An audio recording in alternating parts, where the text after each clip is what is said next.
बच्चों, आपके जनसंचार में तीसरे पाठ पत्रकारी लेखन के रूप इसे पढ़ते हैं, इस पर पाठ पर चलते हैं। इससे पहले आपको मैंने पत्रकारिता के विषय में बताया था।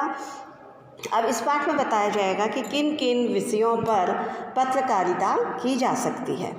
तो पहले इसके लिए पत्रकारी लेखन क्या है? लेखन के विभिन्न रूपों का प्रयोग कर दर्शकों तक और श्रोताओं तक सूचनाएं पहुंचाना ही पत्रकारिता लेखन है।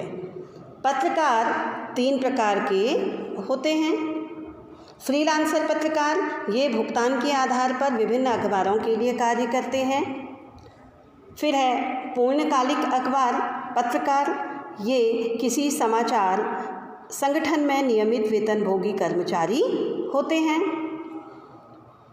फिर आता है आपका अंशकालिक पत्रकार, ये निश्चित मानदेय पर किसी समाचार संगठन के लिए कार्य करते हैं। फिर हम आते हैं अब इस पत्रकारी लेखन की भाषा शैली कैसी होनी चाहिए। पत्रकार लेखन की भाषा सरल एवं सहज होनी चाहिए। आम बोलचाल की भाषा के शब्दों का प्रयोग इसमें होना चाहिए। तीसरा है वाक्य छोटे और सहज होने चाहिए। चौथा है शब्दों में कठिनता तथा दोहराव नहीं होना चाहिए। धन्यवाद बच्चों, आज के लिए आपका इतना ही कार्य है।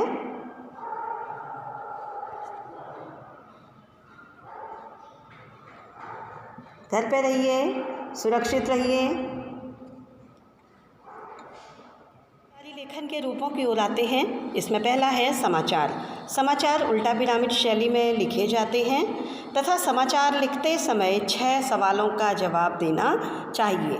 क्या, किसके या कौन, कहाँ, कब, कैसे, क्यों। इन्हें ककार भी कहते हैं। दूसरा है फीचर, यह एक सुव्यवस्थित सृजनात्मक लेख है। इसका उद्देश्य पाठकों को सूचना देने के साथ साथ उनका मनोरंजन करना भी है। तीसरा रूप है आलेख। निबंध के छोटे रूप को आलेख कहते हैं। इसमें किसी एक विषय का संपूर्ण विवेचन होता है। एक सही अच्छे आलेख की क्या पहचान है, या अच्छे आलेख की क्या विशेषताएं होती हैं, या अच्छे आलेख में क्या क्या गुण होने चाहिए, यह मैं अब आपको बता रही हूँ। आलेख की भाषा सरल सहज होनी चाहिए। विचार स्पष्ट एवं बेबाक होने चाहिए। आलेख में नवीनता होनी चाहिए और किसी भी वाक्य की पुनरावृत्ति नहीं होनी चाहिए। अगला है आपका टिप्पणी। किसी भी विषय या पत्र को शीघ्र पूरा करने के लिए उस पर लिखी या दी गई राय अथवा आदेश को टिप्पणी कहते हैं। इसका उद्देश्य मामले को नियमानुसार निपटारा करना है।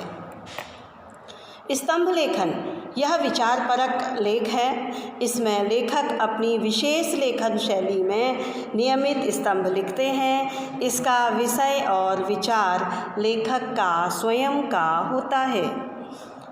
छठा रूप है इंटरव्यू। इसमें पत्रकार किसी अन्य व्यक्ति से उसके क्षेत्र या विषय से जुड़े मुद्दों पर उसकी राय तथा तथ्य जानने के लिए सवाल पूछते हैं। इसको सामान्य भाषा में, हिंदी की भाषा में साक्षात्कार भी कहते हैं। फिर आता है आपका संपादकीय लेखन। इसे समाचार पत्र की आवाज़ कहा जाता है। यह किसी व्यक्ति विशेष का विचार नहीं होता, इसलिए इसमें किसी के नाम का उल्लेख नहीं होता है। आपका 8वां रूप है संपादक के नाम पत्र। ये संपादक के नाम पत्र में आप किसी भी समाचार पत्र में आप पढ़ते हैं तो आप उसमें देखते होंगे कि पाठकों के पत्र, ये वही कॉलम है। इसमें पाठक वर्ग जन समस्याओं को उठाते हैं तथा विभिन्न मुद्दों पर अपनी राय भी रखते हैं। एक तरह से यह स्तंभ जनमत को प्रतिबिंबित करता है। पत्रकारिता पाठ में, पत्रकारिता में पहला आता है, यहाँ पर हम देंगे आपको कोलाज। अपने विचारों को व्यक्त करने की आधुनिक कला है जिसमें घटना से जुड़े विभिन्न समाचारों को व्यवस्थित रूप देकर लेखक उस पर अपने विचार व्यक्त करता है। इसे समझने के लिए मैं आपको कुछ चित्र दे रही हूँ। यह कोलाज के अंतर्गत ही आते हैं। फिर आते हैं हम रिपोर्टार्ज में। रिपोर्ट के कलात्मक और साहित्यिक रूप को रिपोर्टार्ज कहते हैं। इसमें समसामयिक विषयों या घटनाओं को वास्तविक रूप में लिखा जाता है। इसके लिए लेखक का घटना से प्रत्यक्ष जुड़ाव होना जरूरी है।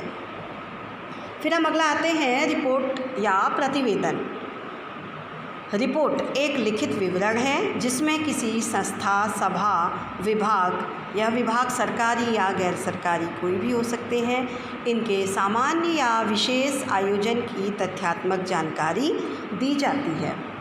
फिर हम आते हैं इसमें प्रतिवेदन के प्रकार। रिपोर्ट कितने प्रकार का होता है? पहला आता है सभा या सम्मेलन का प्रतिवेदन। कोई सभा आपने आयोजित की है तो उसमें जो उसके आख्या, उसके विषय में जो समाचार प्रस्तुत किया जाएगा उसे सभा या सम्मेलन का प्रतिवेदन कहा गया। संस्था दूसरा है, यह शैक्षिक, धार्मिक या सामाजिक कोई संस्था हो सकती है, इसके द्वारा आयोजित मासिक या वार्षिक प्रतिवेदन। फिर तीसरा आता है व्यावसायिक प्रतिवेदन। हमने कोई व्यवसाय आरंभ किया, उस व्यवसाय में हमारी क्या उपलब्धि रही, उसकी जानकारी ही व्यावसायिक प्रतिवेदन में आती है। जांच समिति द्वारा प्रस्तुत प्रतिवेदन। इसके बाद हम आते हैं प्रतिवेदन के गुण। श्रेष्ठ प्रतिवेदन की क्या विशेषताएं हैं? अच्छा प्रतिवेदन कैसा लिखा जाना चाहिए? तो इसमें सबसे पहले आता है कि स्पष्ट एवं पूर्ण होना चाहिए। प्रतिवेदन ने स्पष्ट एवं पूर्ण होना चाहिए, संक्षिप्त होना चाहिए, कम शब्दों में पूरी बात कही जानी चाहिए, भाषा में मैं या हम का प्रयोग नहीं होना चाहिए। उदाहरण से बैठक में मैंने निर्णय लिया, यहाँ पर मैंने निर्णय लिया गलत है, तो इसके स्थान पर बैठक में यह निर्णय लिया गया, यह उचित सही माना जाएगा।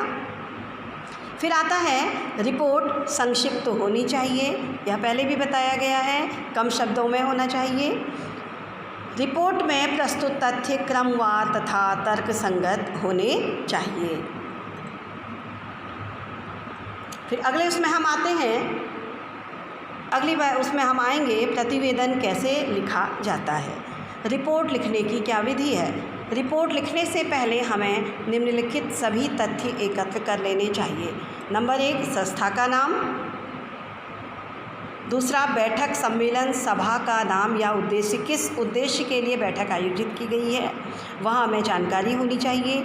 आयोजन स्थल का नाम, आयोजन का दिनांक व समय, इन बातों की, मुख्य बातों की जानकारी हमारे पास होनी चाहिए। कार्यक्रम में उपस्थित लोगों की जानकारी जैसे अध्यक्ष, मंच संचालक, वक्ता, आमंत्रित अतिथि, प्रतिभागी आदि। गतिविधियों की जानकारी अर्थात प्रगति विवरण। फिर आता है प्रतियोगिता या कलात्मक प्रस्तुति रही हो तो उसकी जानकारी। और अंतिम आता है प्रतियोगिता परिणाम यदि रहे हों तो उनकी जानकारी। इसी के आधार पर हम कह सकते हैं कि हमारा प्रतिवेदन पूर्ण है या नहीं है। सुप्रभात। पत्रकारी लेखन के रूप पाठ 3 में आते हैं। इसमें हम आते हैं विशेष रिपोर्ट।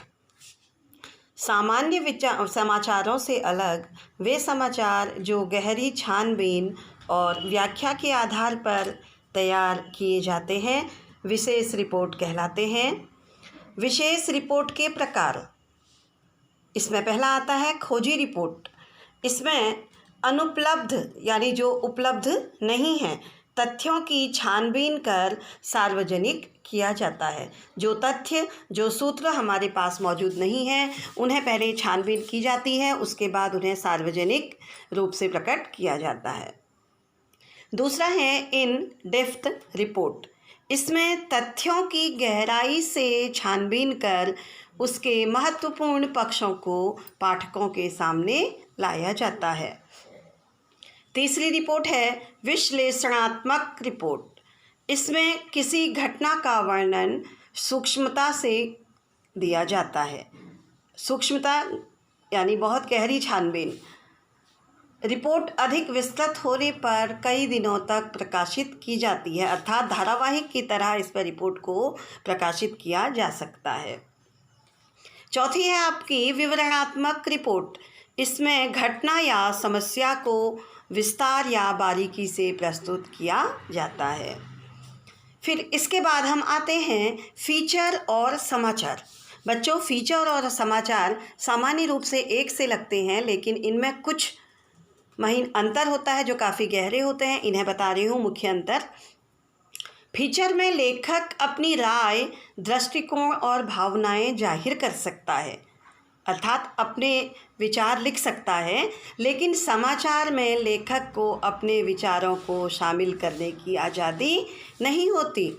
फीचर जानकारी के साथ साथ मनोरंजन का कार्य भी करता है, लेकिन समाचार में केवल घटना से जुड़ी जानकारी दी जाती है।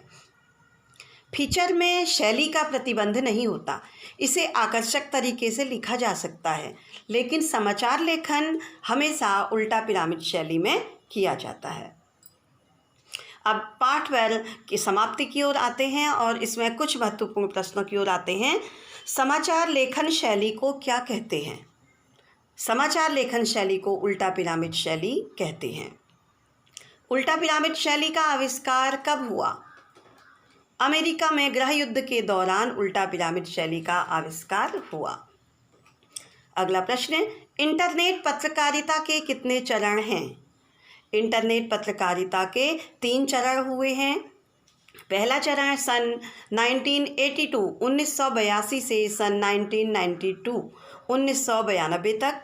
दूसरा चरण 1993 से सन 2001 अर्थात 2001 तक हुआ है।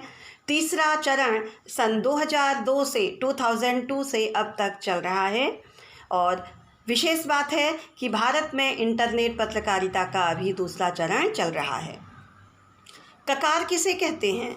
समाचार लिखते समय मुख्य रूप से 6 प्रश्नों का जवाब देने की कोशिश की जाती है, इन्हें ही ककार कहते हैं। जैसे क्या हुआ, कब हुआ, कहाँ हुआ, किसके साथ या कौन, किसके कैसे हुआ, क्यों हुआ। अगला प्रश्न है, भारत में पहला समाचार पत्र कब और कहाँ से प्रकाशित हुआ?